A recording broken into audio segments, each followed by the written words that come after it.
Hey guys, so I seen this little sandwich hack on TikTok, and I am a sandwich lover, so I had to go ahead and try it.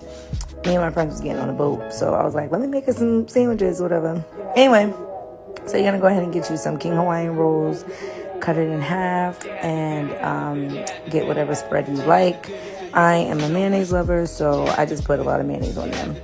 I always start off with cheese, and then I put my turkey on there. After I do turkey, I put lettuce, a lot of lettuce. Like I said, this is for me and my friends for the boat trip. After I put all the lettuce on there, I drizzle some olive oil on my turkey sandwiches always. And I always put some vinegar on there too, but I think I forgot the vinegar this time. But whatever, you do lettuce, olive oil, and vinegar. And then I put some jalapenos on there because I love spice. Like I need a kick with whatever I'm eating. So yeah, I put some jalapenos on there.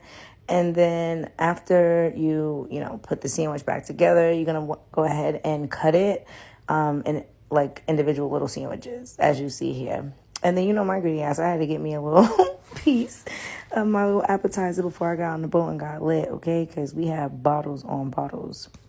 Video coming soon. But yeah, there you have it. Little sandwich. Yum.